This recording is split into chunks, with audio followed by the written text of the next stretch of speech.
Astaghfirullah. Bismillahirrahmanirrahim.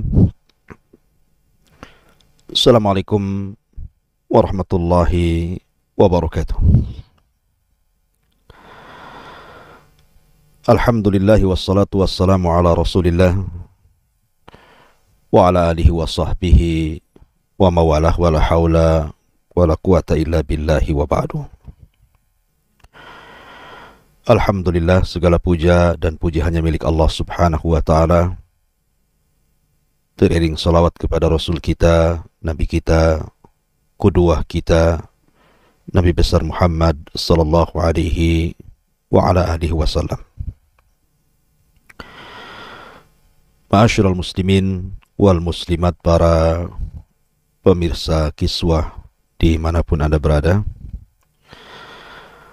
Pembahasan di pagi hari ini kita akan membahas masih tentang Qasasul Anbiya,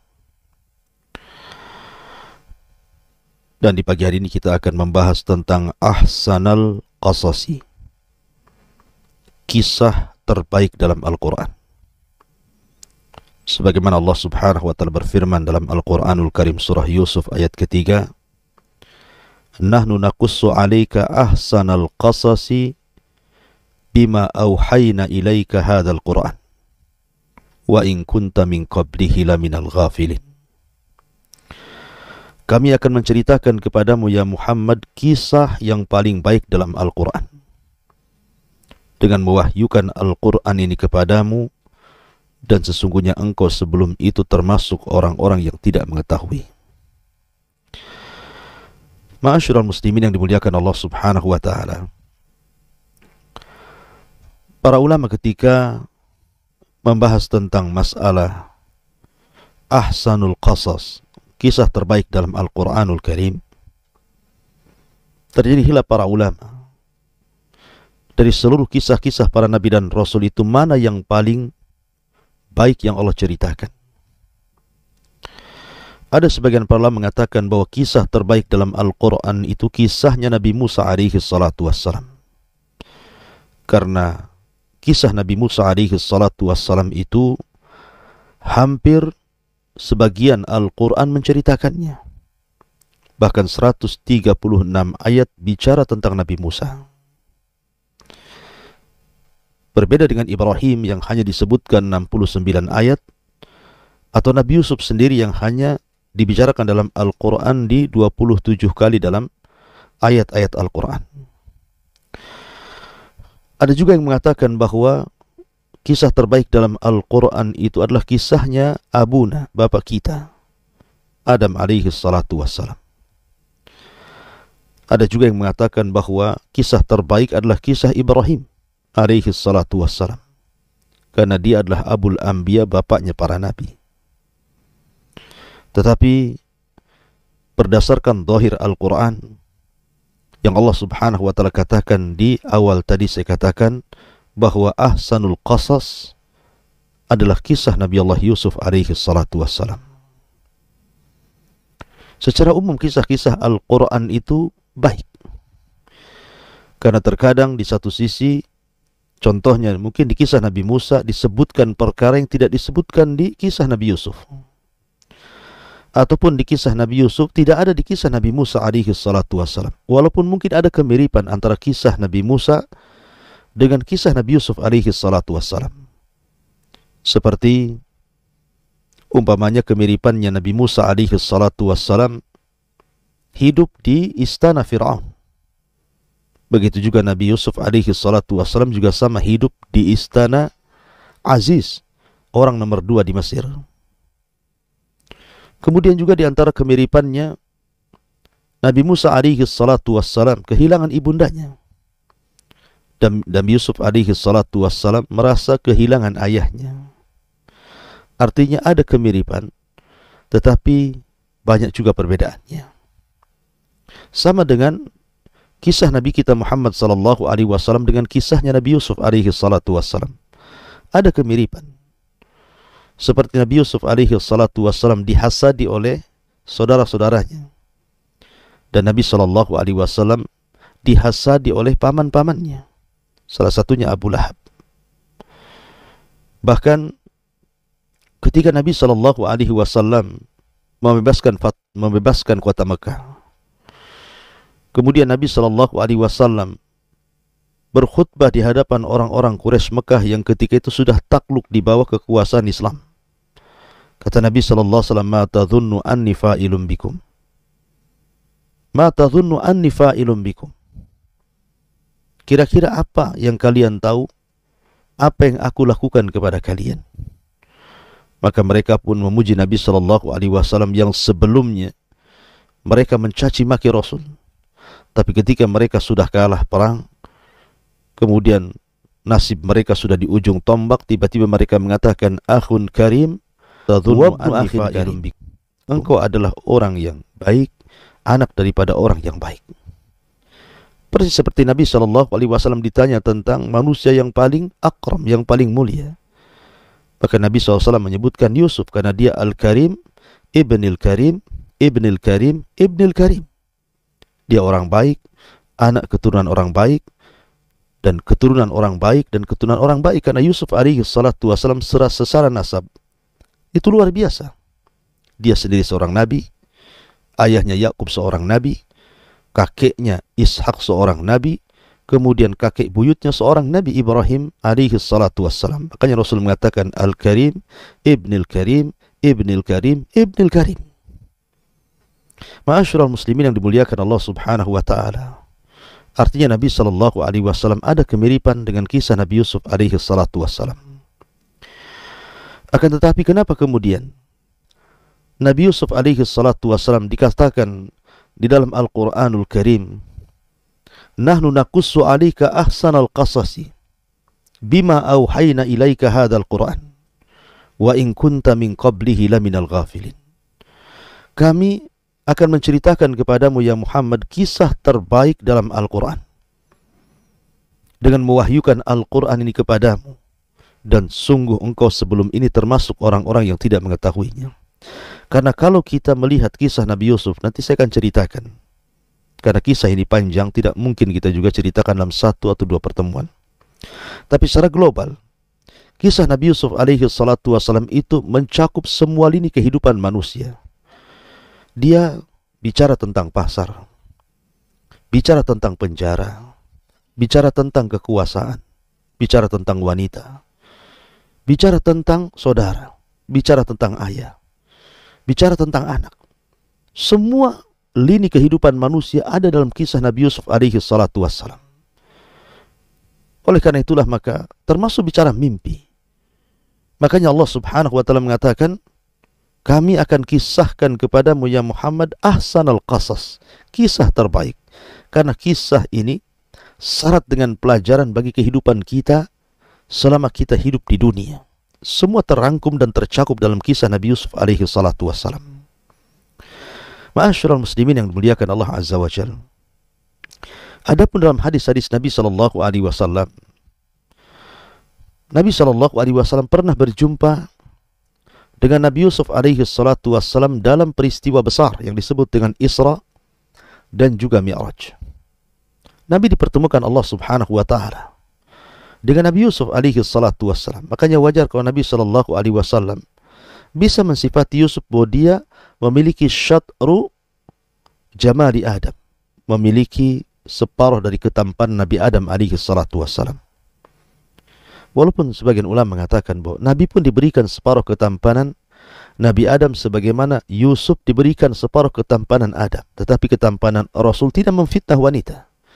Tapi ketampanan Nabi Yusuf alaihi salatu wassalam, wanita-wanita terfitnah dengan ketampanannya. Lah Nabi sallallahu alaihi wasallam diperjumpakan dengan Nabi Yusuf alaihi salatu wassalam. Seolah-olah faedahnya adalah sebagaimana Nabi Yusuf alaihi salatu wassalam akan dihasadi dalam dakwahnya oleh saudara-saudaranya, oleh 10 saudaranya, maka engkau wahai Muhammad sama akan mendapatkan hasad pertentangan dari keluargamu. Maka betul ketika di awal dakwah Nabi sallallahu alaihi wasallam sudah dihasadi oleh pamannya Abu Lahab. Bahkan dia orang yang pertama kali menentang dakwah Nabi sallallahu alaihi wasallam sebelum yang lainnya. Kisah Nabi Yusuf ini unik karena di awal cerita bicara tentang mimpi.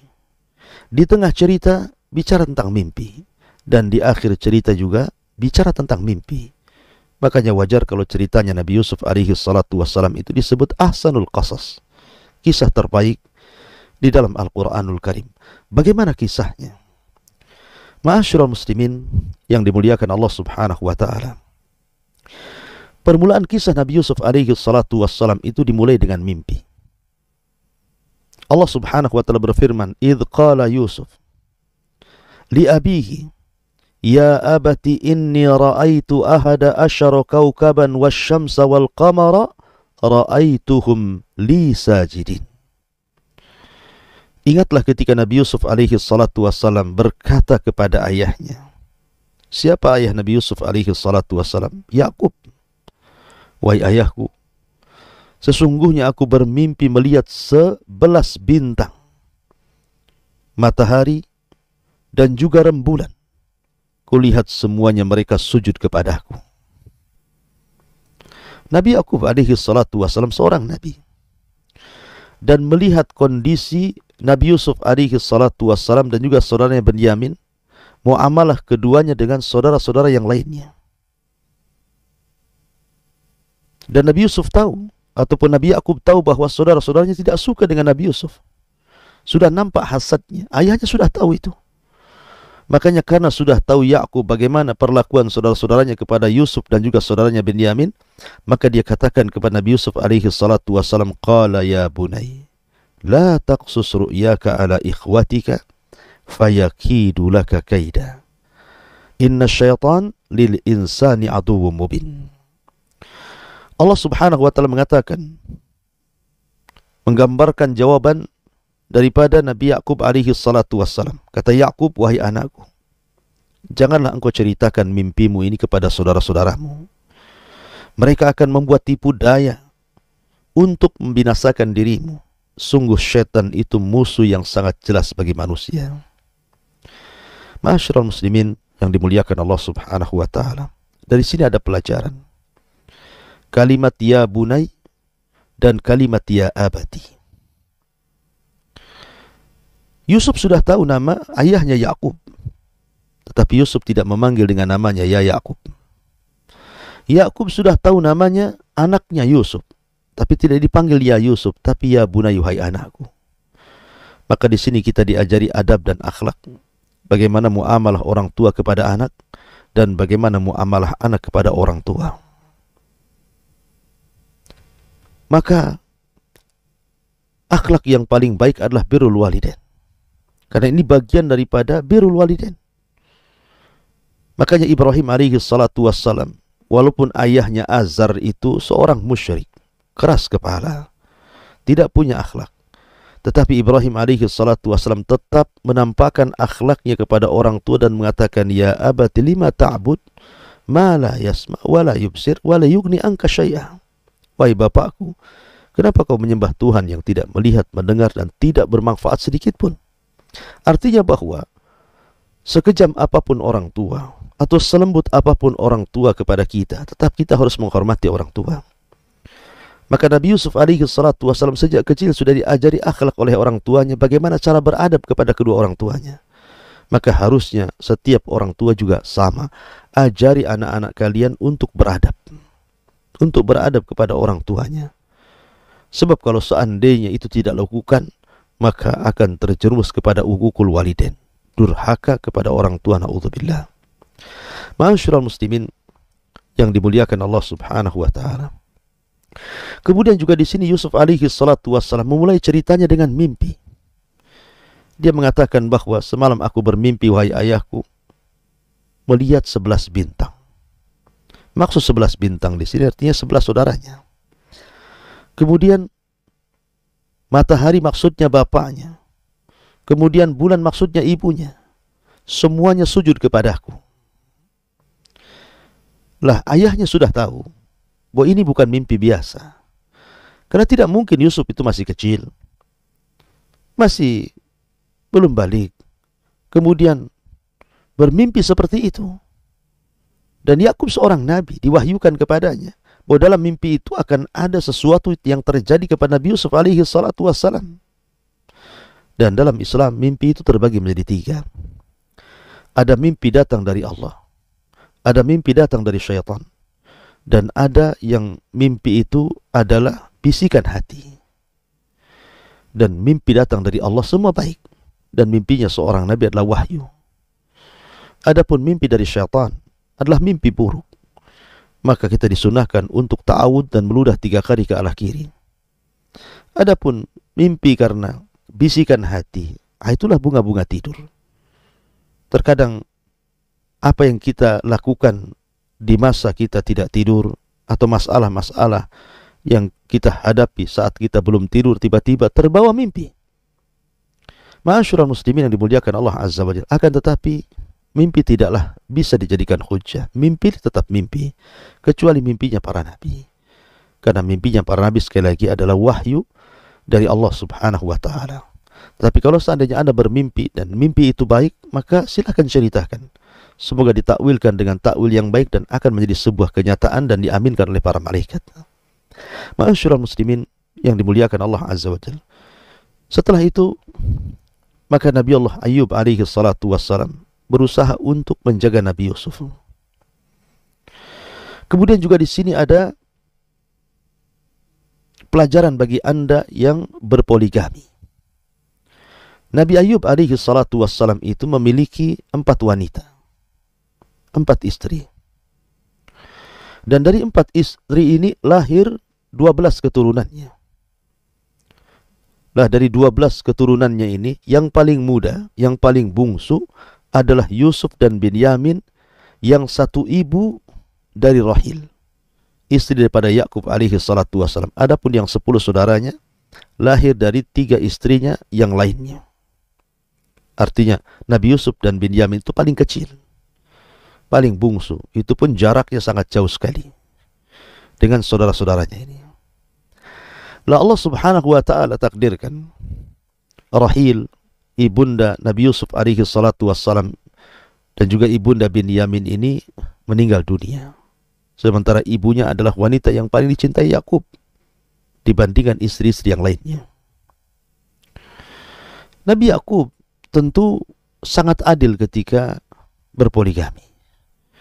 Masalahnya musibah bukan dari Nabi Yakub alaihi salatu wassalam, tapi musibah datang dari istri-istrinya. Jadi ketika Rahil meninggal dunia, kemudian meninggalkan Yusuf dan Binyamin, dan ketika itu masih kecil sekali, masih belia, maka pangkuan ibu tiri akan berbeda dengan pangkuan ibu kandung. Makanya kemudian Nabi Yakub alaihi salatu wassalam berusaha memposisikan dirinya bukan hanya sebagai seorang ayah, tetapi juga seorang ibu. Dia lebihkan kasih sayangnya kepada Yusuf dan juga Binyamin. Tapi itu pula yang membuat cemburu Lia, salah satu istrinya, dan juga istri yang lainnya, seolah-olah menganggap bahwa anak-anaknya kurang diperhatikan dibandingkan Yusuf dan juga Binyamin. Dan itulah pengaruh seorang ibu kepada anak yang membuat anak itu jahat kepada bapaknya. Oleh karena itulah maka saya nasihatkan kepada Anda, para istri, para ibu, jangan mendoktrin anaknya untuk benci kepada orang tuanya. Karena ini awal musibah. Itu pula yang menjadikan kemudian tertanam hasad di anak-anak Yakub yang lainnya, sehingga akhirnya mereka berusaha untuk melakukan pembunuhan kepada Yusuf alaihi salatu wassalam. Dan benar, akhirnya kemudian mereka mengatakan, idh qalu la Yusuf wa akhuhu ahabbu ila abina minna wa nahnu usbatun inna abana la fi dhalalim mubin. Ketika mereka berkata, sungguh Yusuf dan saudaranya Binyamin lebih dicintai ayah dibandingkan kita semua, padahal kita adalah satu golongan yang sangat kuat. Sungguh ayah kita ini berada dalam kesesatan yang nyata. Subhanallah, Yakub seorang nabi.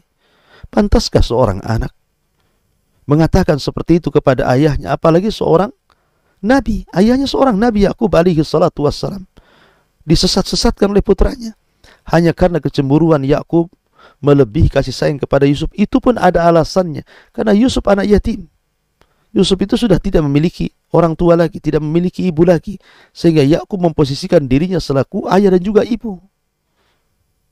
Dan mereka salah bahwa kecintaan kepada anak itu bukan karena kekuatan, tapi karena pendidikan. Tapi mereka menganggap bahwa kecintaan seorang ayah kepada anak itu kekuatan, bukan karena pendidikan. Ma'asyiral muslimin yang dimuliakan Allah Subhanahu wa taala, karena hasad sudah tertanam, kedengkian sudah tertanam, dan syaitan sudah menguasai hati-hati mereka, mulailah kemudian mereka memiliki niat jahat. Apa niat jahatnya? Kita tahu bahwa semua putra-putra Yakub itu 12. Lah yang 10 itulah yang membuat makar kepada Yusuf alaihi salatu wassalam. Benyamin tidak terlibat karena dia masih kecil. Lah dari 10 saudara Nabi Yusuf alaihi salatu wassalam ini terbagi menjadi 3 kelompok. Pertama, kelompok yang sangat jahat, dan itu banyak, dan mengatakan uqtulu Yusuf, kita bunuh saja Yusuf itu, kita bunuh saja. Kemudian datang lagi kelompok yang kedua, awit rahuhu ardan, jangan dibunuh, akan tetapi cukup kita buang Yusuf itu ke sebuah tempat, ke sebuah padang pasir atau hutan, biarkan nanti ada binatang yang memakannya, ada binatang buas yang kemudian menyakitinya, biarkan saja. Yang jelas bahwa yakhlu lakum wajhu abikum wa takunu min ba'dihi qauman salihin. Buang saja Yusuf ke tempat yang jauh agar perhatian ayah tertumpah kepada kalian, dan setelah itu kalian bisa menjadi orang baik. Dua perkara ini membahayakan Nabi Yusuf alaihi salatu wassalam. Pertama, membunuh. Jelas ini dosa besar. Tidak ada satupun agama yang membolehkan untuk membunuh, apalagi agama Islam. Nabi SAW bersabda, la yahillu dami imri'in muslim illa bi ihda thalath. Tidak halal darahnya seorang muslim ditumpahkan kecuali 3 perkara. Dan Nabi SAW mengatakan, la naqtulal ka'bata hajaran hajaran ahwanu indallah min iraqati dami muslim. Kalau seseorang itu menghancurkan Ka'bah sekeping demi sekeping, itu lebih ringan dosanya dibandingkan menumpahkan darah seorang muslim. Tidak ada satupun agama yang bolehkan membunuh. Jadi kelompok yang pertama, dan ini banyak yang menginginkan Yusuf untuk dibunuh. Kemudian kelompok yang kedua ini cukup banyak juga menginginkan Yusuf itu tidak dibunuh secara langsung, tetapi dibunuh tidak secara langsung. Dengan cara apa? Dilempar ke tengah hutan, atau dilempar ke padang pasir, biar dimakan serigala ataupun dimakan hewan-hewan buas. Dan ini pun hakikatnya pembunuhan, tidak secara langsung, karena Yusuf tidak akan selamat nantinya. Tetapi ada satu kelompok yang lebih bijak di antara dua kelompok yang jahat ini. Ada yang mengatakan ini kakak paling tua, ada yang mengatakan kakaknya Nabi Yusuf yang pertengahan, dan berakal di antara mereka, dan mengatakan qala qailun minhum la taqtulu Yusuf wa alquhu fi ghayabatil jub yaltaqithu ba'du sayyarati in kuntum fa'ilin. Seorang di antara mereka berkata, jangan kalian bunuh Yusuf, tetapi masukkan saja dia ke dasar sumur agar dia dipungut oleh sebagian musafir jika kalian hendak berbuat. Jadi yang nomor 3 ini, dan tidak banyak, hanya 1 orang, memberikan ide, jangan kau bunuh Yusuf, terlalu bahaya. Ataupun jangan membunuh tidak secara langsung, tetap saja membunuh. Lebih baik kita berikan alternatif, kita masukkan saja Yusuf ke sumur. Boleh jadi ada 2 perkara, bisa dia mati dalam sumur, ataupun mungkin dia akan tetap hidup. Artinya bahwa yang terakhir ini menengahi 2 pendapat yang jahat. Dan ini juga sebuah kaidah dalam sebuah usul, bahwa idza irtakaba mafsadaini, apabila seseorang itu dihadapkan dengan 2 kerusakan, maka ambil yang paling ringan dari 2 kerusakan itu. Akhaffu dararaini, mengambil 2 kerusakan yang lebih ringan. Walaupun memasukkan Yusuf alaihi salatu wassalam ke dalam sumur itu bisa saja Yusuf mati, karena bagaimanapun sumur itu bukan sumur biasa. Allah Subhanahu wa taala mengatakan ghayabatil jub, sumur yang sangat dalam, tidak bisa dilihat, bukan 10-20 meter, tak berapa kedalamannya. Yusuf bisa saja mati kehabisan oksigen, atau mungkin banyak binatang-binatang dalam sumur itu, ataupun kemungkinan yang kedua, Yusuf akan selamat. Mungkin akan datang para kafilah yang minum di sumur itu, tiba-tiba kemudian Yusuf ngambil tambang kemudian ikut naik dengan air yang diambilnya, akhirnya diselamatkan. Bisa saja. Ya. Ini kemungkinan terjadi. Ma'asyiral muslimin yang dimuliakan Allah Azza wa Jalla. Tapi tiga-tiganya jahat. Oh, yang membunuh secara langsung, membunuh tidak secara langsung, ataupun yang memasukkan ke sumur, ini namanya membunuh pelan-pelan namanya. Tiga-tiganya jahat. Ya, dan itu makar akibat daripada hasad. Makanya kenapa ayahnya Nabi Yusuf alaihi salatu wassalam sudah mewanti-wanti kepada Yusuf alaihi salatu wassalam, kenapa mimpinya jangan diceritakan kepada saudara-saudaranya. Karena bapaknya tahu kalau seandainya Yusuf alaihi salatu wassalam sampai menceritakan mimpinya kepada saudara-saudaranya, fayakidu laka kaida, pasti mereka akan membuat makar. Dan kaid makar itu terbagi menjadi dua. Ada makar yang dilakukan Allah Subhanahu wa taala, dan ini makar yang sangat agung. Wa makaru makran wa makarna makran wallahu khairul makirin. Dan Allah sebaik-baik makar. Tapi ada makar yang dilakukan manusia, dan tidak ada makar yang lebih dahsyat dibandingkan makarnya orang yang hasad. Makanya kita harus berlindung dari perkara hasad ini. Allah Subhanahu wa taala berfirman, min syarri hasidin idza hasad. Kita berlindung dari keburukan orang hasad ketika memainkan hasadnya. Karena orang hasad itu bisa saja menyakiti, bahkan sampai membunuh. Contohnya saudara-saudara Nabi Yusuf ini. Karena hasadnya, kedengkiannya, akhirnya berniat jahat untuk membunuh Nabi Yusuf. Baik secara langsung atau tidak secara langsung, atau membunuh dengan cara pelan-pelan dimasukkan ke dalam sumur. Maka kita berlindung dari hasad. Karena hasad itu penyakit yang sangat bahaya. Ma'asyiral muslimin yang dimuliakan Allah Azza wa Jalla. Akhirnya kemudian saudara Nabi Yusuf alaihi salatu wassalam setelah punya rencana jahat, sudah rapat, kemudian mengambil sebuah kesimpulan bahwa kita akan membuat sandiwara kepada ayah kita. Ma'asyiral muslimin yang dimuliakan Allah Subhanahu wa taala. Datanglah mereka kepada ayahnya Nabi Yakub. Dan kita tahu bahwa Yusuf tidak pernah berpisah dengan ayah. Bapaknya tahu kalau seandainya Yusuf alaihi setiap malam, dia sangat mencintai ayahnya dan ayah sangat mencintai dirinya. Sehingga ketika kemudian saudara-saudaranya datang kepada ayahnya mengajak bermain-main, tentu yang namanya anak kecil mendapatkan kebaikan dari saudara-saudaranya tentu senang. Yang tadinya dia dimusuhi bertahun-tahun oleh saudara-saudaranya, tiba-tiba dalam sekejap saja saudara-saudara jadi baik. Datang kepada ayah mereka dan mengatakan, qalu ya abana ma laka la ta'manna ala Yusuf wa inna lahu lanasihun. Mereka berkata, wahai ayah kami, mengapa engkau tidak mempercayai kami terhadap Yusuf? Padahal sesungguhnya kami semua menginginkan kebaikan baginya. Mereka berpura-pura. Kami tidak pernah bermain dengan adik kami Yusuf. Cobalah sekali-kali wahai ayahku, lepaskan Yusuf, biarlah mereka bermain dengan kami. Bukankah kami juga saudara dia? Percayalah, kami tidak mungkin menyakitinya. Sehingga mereka mengatakan, arsilhu ma'ana ghadan yarta wa yal'ab wa inna lahu lahafidhun. Biarkanlah dia pergi bersama kami wahai ayahku esok pagi, agar dia bersenang-senang, bermain-main, dan kami pasti menjaganya. Selama ini dia bersama kamu, tidur bersama kamu, dia tidak pernah bermain-main dengan kami, biarkan dia bermain dengan kami.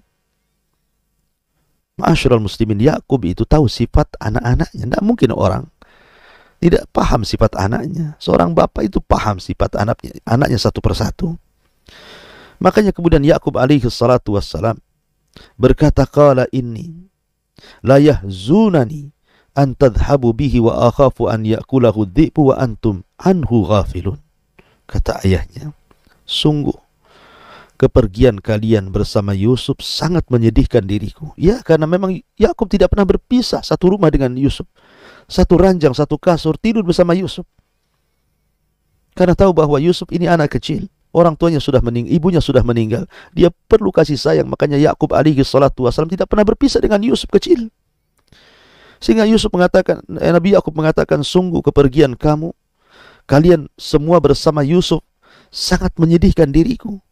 Dan aku khawatir dia dimakan serigala sementara kalian lengah untuknya. Artinya kalian tidak bisa menjaganya. Tapi yang namanya niat jahat itu pasti akan dihiasi dengan kata-kata indah. akan berusaha. Kejahatan itu akan dibungkus dengan kebaikan. Sebab kalau kejahatan itu ditampakkan 100%, siapa yang akan menerima kejahatan? Tapi kalau kejahatan itu dibungkus dengan kebaikan, dengan keindahan, sehingga tercampur mana hak mana batil, maka orang akan tergoda dengan kejahatan itu. Dari sini kemudian mereka mengatakan, qalu la in akalahu dhi'bu wa nahnu usbatun inna idzan la khasirun. Sesungguhnya mereka berkata, jika dia dimakan serigala padahal kami golongan yang sangat kuat, kalau demikian tentu kami orang-orang rugi. Tidak mungkin wahai ayahku, kami loh orang kuat-kuat, tenaga kami kuat-kuat, badan kami besar-besar. Kalau seandainya kami ini tidak mampu menjaga Yusuf, apa gunanya kami? Kami akan jaga dia. Percayakan kepada kami wahai ayahku. Ma'asyiral muslimin yang dimuliakan Allah Azza wa Jalla. Tentu Nabi Yusuf alaihi salatu wassalam adalah anak kecil. Diajak main-main tentu senang. Apalagi Nabi Yusuf tahu perlakuan saudaranya yang jahat kepada dia, tiba-tiba berubah menjadi baik dan mengajak bermain-main dengannya. Tentu anak kecil akan berbunga-bunga. Di malam itu Yusuf sangat senang, menunggu keesokan hari kapan bermain dan kapan bermain. Sampai pada tiba waktunya. Falamma dhahabu bihi wa ajma'u an yaj'aluhu fi ghayabatil jub. Wa auhayna ilaihi latunabbi'annahum bi amrihim hadha wa hum la yash'urun. Maka ketika mereka membawa Nabi Yusuf alaihi salatu wassalam dan mereka sepakat untuk memasukkan Yusuf ke dasar sumur, kami wahyukan kepadanya, engkau kelak pasti akan menceritakan perbuatan ini kepada mereka sementara mereka tidak menyadarinya. Ma'asyiral muslimin yang dimuliakan Allah Azza wa Jalla, ketika Nabi Yusuf di pagi harinya kemudian berpamitan dengan Yakub, dan Yakub pun sedih dan khawatir, maka Yusuf pun kemudian diajak ke tempat yang sangat jauh, dijauhkan daripada ayahnya Yakub alaihi salatu wassalam. Dan Benyamin tidak ikut karena masih kecil sekali. Setelah kemudian jauh dari ayahnya, masuk ke hutan-hutan, di situ ada sumur. Maka mulailah mereka mengancam Nabi Yusuf. Yusuf mendengarnya, bagaimana mereka akan membunuhnya. Mereka akan meletakkan di sebuah tempat yang sangat membahayakannya. Mereka akan dimasukkan ke dalam sumur. Yusuf tahu, ya. Tapi apalah daya anak kecil. Apalagi saudara-saudaranya sudah besar-besar, kuat-kuat. Apa yang harus dilakukan Nabi Yusuf kecuali hanya tawakal kepada Allah Azza wa Jalla. Maka kemudian mereka pun setelah berada di sebuah tempat, di situ ada sumur yang sangat dalam, ghayabatil jub. Akhirnya mereka pun melepaskan pakaian Nabi Yusuf. Kemudian mengikat Nabi Yusuf dan memasukkan ke dalam sumur. Tentu Yusuf kecil akan berteriak-teriak, meminta tolong. Tapi apa gunanya? Tetap saja Yusuf dimasukkan ke dalam sumur yang sangat dalam itu. Subhanallah, kejamnya saudara-saudara Yusuf alaihi salatu wassalam. Dan permusuhan saudara itu lebih kejam dibandingkan permusuhan orang lain. Maka Yusuf mendapati itu. Ma'asyiral muslimin yang dimuliakan Allah Azza wa Jalla. Maka Yusuf pun kemudian dimasukkan ke dalam sumur ghayabatil jub. Sumur yang sangat dalam, yang sangat gelap, yang sangat menakutkan. Jangankan lagi anak kecil yang ketika itu Yusuf berusia 10 tahun. Orang dewasa saja ketika melihat sumur itu ketakutan. Apalagi sampai masuk di dalamnya. Apalagi dasar sumur itu tidak tahu ada apa. Ada binatang buaskah? Ada sesuatu yang bisa menyengatkah? Kita tidak tahu. Tapi Allah subhanahu wa ta'ala tentu menjaga nabinya. Akhirnya Yusuf pun dimasukkan ke dalam sumur. Satu malam lewat berlalu. Yang biasanya Yusuf tidur di samping ayahnya, sekarang Yusuf berada dalam sumur sendirian. 2 hari 2 malam berlalu. Maka Yusuf semakin sedih, menangis. Sampai 3 hari berlalu. Ma'asyiral muslimin yang dimuliakan Allah Azza wa Jalla. Akan tetapi Allah subhanahu wa ta'ala adalah zat sebaik-baik pelindung bagi hambanya. Sehingga Allah mengatakan, wa auhayna ilaihi latunabbi'annakum bi amrihim hadha wa hum la yash'urun. Maka Allah subhanahu wa ta'ala pun kemudian mengutus malaikat, mengutus Jibril untuk masuk ke dalam sumur. Kemudian menghibur Nabi Yusuf alaihi salatu wassalam. Kemudian menceritakan tentang langkah-langkah kehidupan Nabi Yusuf yang akan dilaluinya sejak dalam sumur sampai wafatnya Nabi Yusuf. Jadi Jibril memberitahu bahwa engkau nanti akan diangkat oleh orang, kemudian akan dibawa ke Mesir, dan engkau akan jadikan budak. Gak usah bicara, itu biasa. kau akan dibeli orang ini, kemudian kau akan dapat fitnah ini, engkau akan melalui perjalanan ini sampai engkau akan meninggal. Diceritakan semuanya oleh Jibril alaihi salatu wasallam. Itu pula yang membuat tenang Nabi Yusuf dalam sumur, walaupun ketika itu usianya 10 tahun. Setelah kemudian Yusuf merasa tenang, maka dia makin tinggi tawakalnya kepada Allah Subhanahu wa taala. Ketika hari ketiga, Yusuf mendengar ada suara yang mendekati sumurnya. Dari sini rahmat Allah Subhanahu wa taala turun kepada Nabi Yusuf alaihi salatu wassalam. Sementara saudara-saudaranya yang sudah mencelakakan Nabi Yusuf alaihi salatu wassalam, kemudian melepaskan bajunya, kemudian mereka menyembelih kambing, kemudian darahnya sengaja dilumuri kepada pakaian Nabi Yusuf alaihi salatu wassalam. Mereka tidak sadar. Mereka akan membuat khilah, makar, seolah-olah Nabi Yusuf itu dimakan serigala, persis seperti yang ditakutkan Nabi Yakub alaihi salatu wasallam. Mereka tidak mencari alasan lain. Sebagaimana Yakub khawatir bahwa Yusuf akan dimakan serigala, itu pula yang jadikan alasan mereka bahwa Yusuf dimakan serigala. Tetapi mereka lupa, serigala itu kalau menerkam pasti akan merobek. Minimalnya pakaiannya rusak, pakaiannya robek. Tapi Allah buat kejahatan itu pasti akan terungkap. Pakaian itu lupa dirobek, cuma dilumuri dengan dengan darah kambing yang disembelih oleh mereka. Dengan berpura-pura mereka datang kepada ayahnya, waja'u abahum isya'a yabkun. Kemudian mereka datang kepada ayahnya pura-pura menangis. Pura-pura menangis. Kemudian mereka mengatakan, qalu ya abana inna dhahabna nastabik wa tarakna Yusuf inda mata'ina fa'akalahu dhi'bu wa ma anta bimu'minin lana walau kunna sadikin. Mereka berkata, wahai ayah kami, sesungguhnya kami pergi berlomba dan kami tinggalkan Yusuf dekat barang-barang kami. Lalu datang serigala kemudian memakannya, dan engkau tentu tidak akan percaya kepada kami sekalipun kami berkata jujur. Lihat, sudah berdusta, mengaku dia orang paling jujur. Ma'asyiral muslimin yang dimuliakan Allah Subhanahu wa taala. Tapi mereka lupa bahwa serigala menerkam itu pasti robek. Ini pakaian tidak robek, hanya berdarah-darah dari darah kambing. Makanya Allah mengatakan waja'u ala qamisihi bidhamin kadhib. Dan mereka datang membawa baju gamis yang berlumuran darah palsu, bukan darah asli. Qala, maka Yakub mengatakan, bal sawwalat lakum anfusukum amran fasabrun jamil wallahul musta'anu ala ma tasifun. Kemudian Yakub mengatakan, sebenarnya hanya dirimu sendiri yang memandang baik urusan buruk itu, maka hanya bersabar itulah yang terbaik bagiku, dan kepada Allah lah pemohon pertolongan terhadap apa yang kalian ceritakan. Maknanya, ini tidak benar. Apa yang harus aku lakukan lagi? Aku hanya bisa bersabar, tapi ingat, suatu saat bahwa apa yang kalian lakukan itu akan terungkap. Kalian pasti terungkap. Jadi Yakub sudah tahu, ini cerita dusta. Tapi bagaimanapun anak-anaknya, mereka adalah anak-anak Yakub alaihi salatu wassalam. Yakub hanya bisa pasrah kepada Allah Subhanahu wa taala, berhusnudzon kepada Allah Subhanahu wa taala, sabar kepada Allah Subhanahu wa taala atas segala ujian, karena asyaddal bala indallahil anbiya. Seberat-beratnya ujian itu para nabi. Nabi Yakub diuji oleh Allah Subhanahu wa taala, anak kesayangannya, kemudian disakiti oleh saudara-saudaranya, dipisahkan dari kehidupannya. Dan Yusuf yang masih kecil juga sama, diuji oleh Allah Subhanahu wa taala. Akan tapi Allah mengatakan, wa asa an takrahu syai'an wa huwa khairul lakum. Boleh jadi sesuatu yang kalian pandang itu jelek, itu merupakan sebuah kebaikan.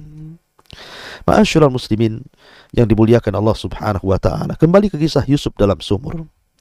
Ketika Nabi Yusuf alaihi salatu wassalam sudah 3 hari dalam sumur. Bayangkan 3 hari. Manusia siapa yang tahan dalam sumur 3 hari? Tidak makan. Ya mungkin minum, tapi tidak makan. Tentu dia akan sakit, akan lemas, kehabisan oksigen, bisa mati. Tapi sekali lagi, Allah sebaik-baik pelindung. Wallahu khairun hafid. Allah sebaik-baik pelindung bagi nabinya.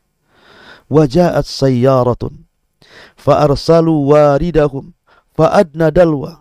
Qala ya bushra hadha gulam wa asarruhu bida'atan wallahu alimun bima ya'malun.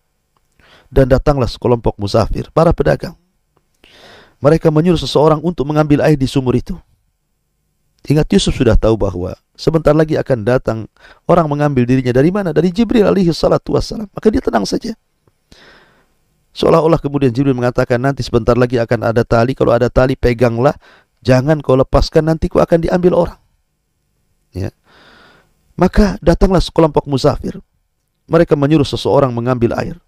Lalu dia menurunkan timbanya. Dia berkata ketika ditarik timba itu rupanya manusia.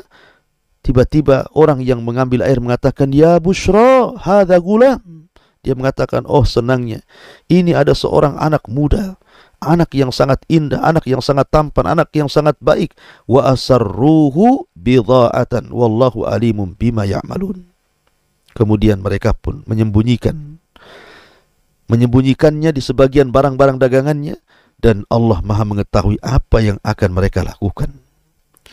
Ma'asyiral muslimin yang dimuliakan Allah Subhanahu wa taala, akhirnya Nabi Yusuf pun dibawa oleh para pedagang dari Palestina menuju Mesir. Karena di zaman itu Palestina dengan Mesir itu satu daerah, hanya dipisah dengan Sohra, dengan padang pasir yang sekarang perbatasan disebut jalur Gaza. Bayangkan, dipisahkan, dijauhkan dari ayahnya. Ayahnya tidak tahu apa-apa. Tapi yang jelas ini kehendak Allah Subhanahu wa ta'ala. Begitulah Allah mengangkat derajat seseorang sebelumnya diberikan ujian yang berat dan akan diangkat setinggi-tingginya. Kemudian sampainya di Mesir, masuk ke pasar budak. Kemudian Allah mengatakan, وَشَرَوْهُ بِثَمَنٍ بَخْسٍ دَرَاهِمَ مَعْدُودَ وَكَانُوا فِيهِ مِنَ الزَّاهِدِينَ. Dan mereka menjual Yusuf dengan harga yang rendah. Mungkin beberapa dirham, mungkin 2 dirham, 3 dirham, 4 dirham. Sangat murah. Ya. Bahkan wa kanu fihi minaz zahidin. Bahkan boleh jadi kalau seandainya pun dijual cuma-cuma tanpa dirham, mereka memberinya. Ya. Walaupun seandainya tidak ditukar dengan uang pun, mereka pasti akan menyerahkan Yusuf kepada orang yang mau membelinya. Dijual murah. Subhanallah. Tetapi kita tahu bahwa di zaman dulu tujuan membeli budak itu tentu untuk diambil manfaatnya, supaya dia bisa bekerja di ladangnya, supaya dia bisa bekerja di tempat pekerjaannya, supaya dia tidak menggaji setiap bulannya. Sehingga orang-orang dulu itu membeli budak hanya untuk dipekerjakan. Tapi tidak semua orang.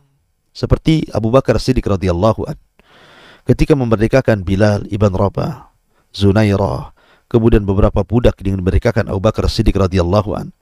Ketika itu ayahandanya Abu Quhafa menegur Abu Bakar Siddiq radhiyallahu anhu, mengatakan, wahai anakku, kalau engkau ingin memberi budak, belilah budak yang kuat-kuat, yang bisa melindungi dirimu dan bisa kau pekerjakan. Tapi Abu Bakar radhiyallahu anhu mengatakan, wahai bapakku, a'taqtuhu liwajhillah. Aku membeli budak itu bukan untuk itu, tapi aku membeli budak itu hanya untuk memerdekakan mereka karena Allah Subhanahu wa ta'ala. Dari sini turunlah ayat dalam Al-Quran, wasayujannabuhal ashqa wasayujannabuhal atqa alladhi yu'ti malahu yatazakka wa ma li ahadin indahu min ni'matin tuzza illa ibtigha'a wajhi rabbihil a'la wala sawfa yarda.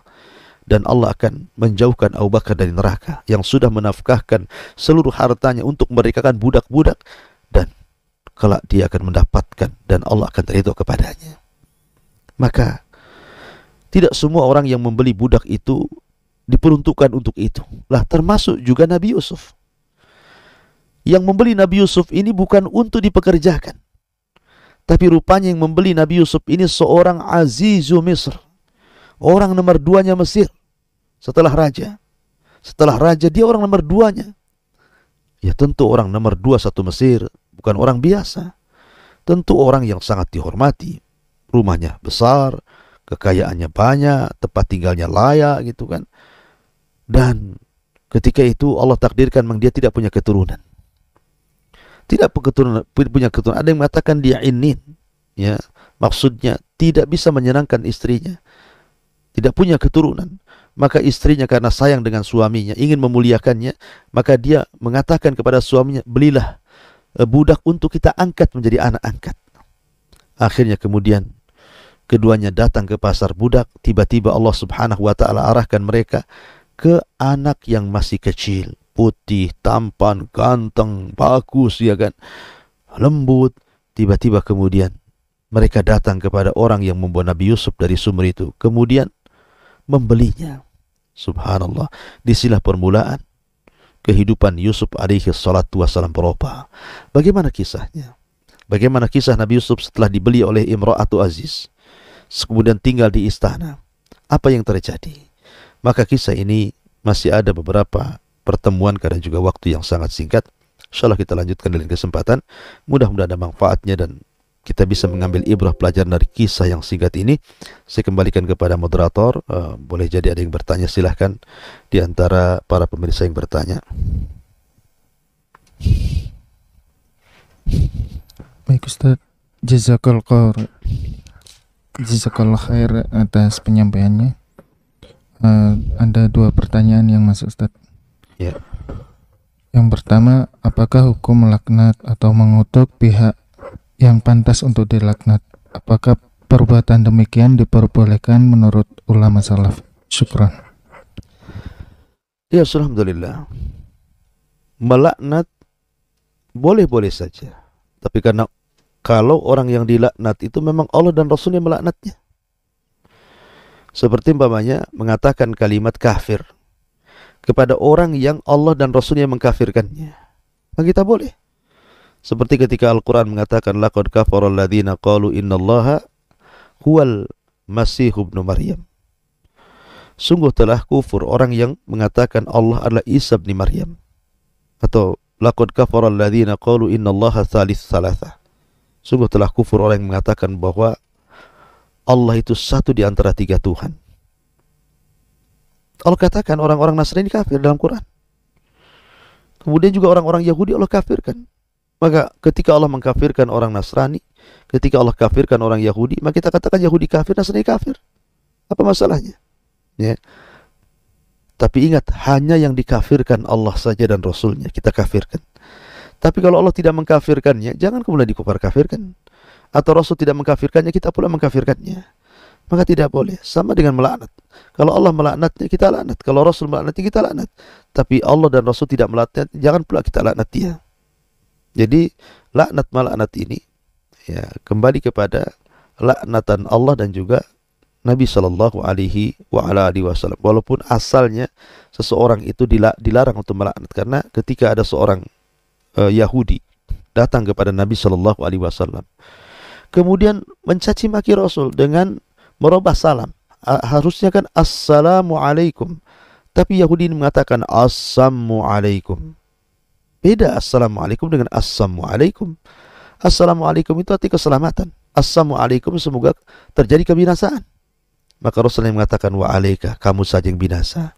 Besoknya datang lagi mengucapkan kalimat yang sama. Rasul pun mengucapkan jawaban yang sama wa alaika. Besoknya datang lagi mengucapkan kalimat yang sama assalamualaikum, mudah-mudahan kebinasaan kepadamu.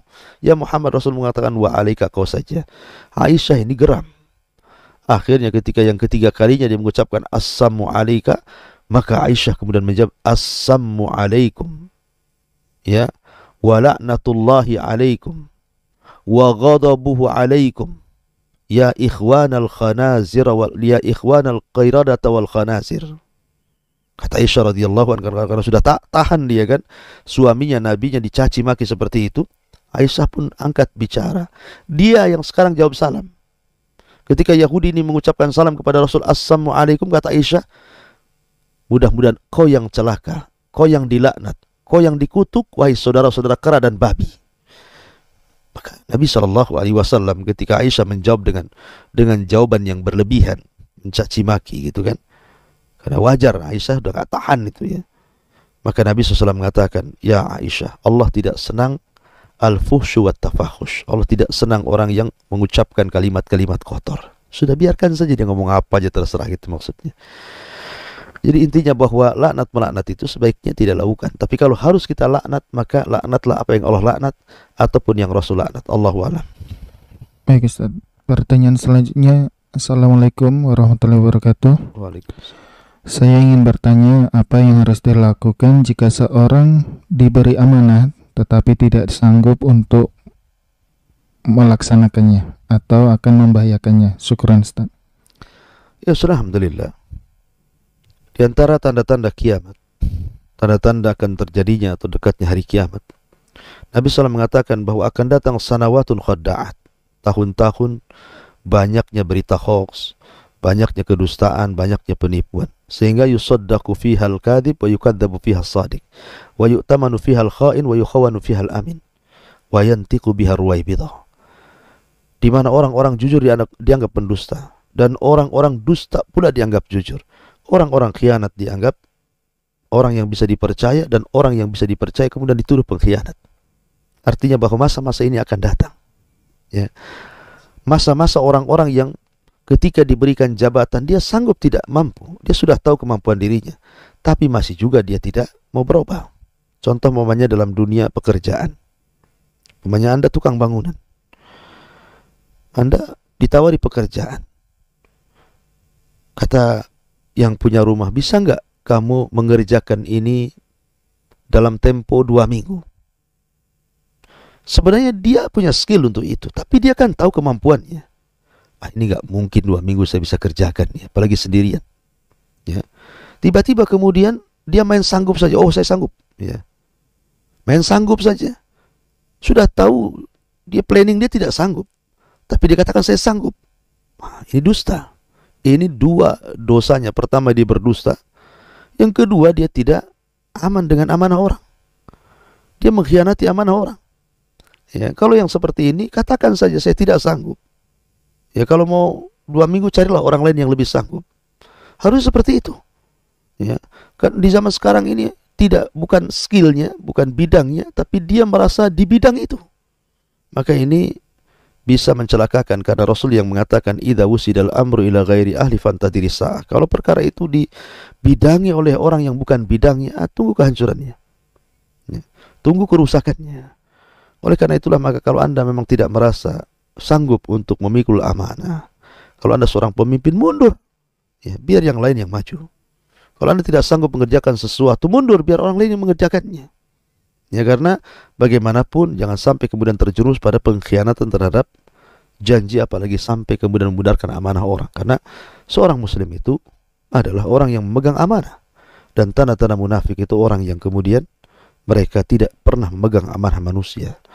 Wallahu a'lam.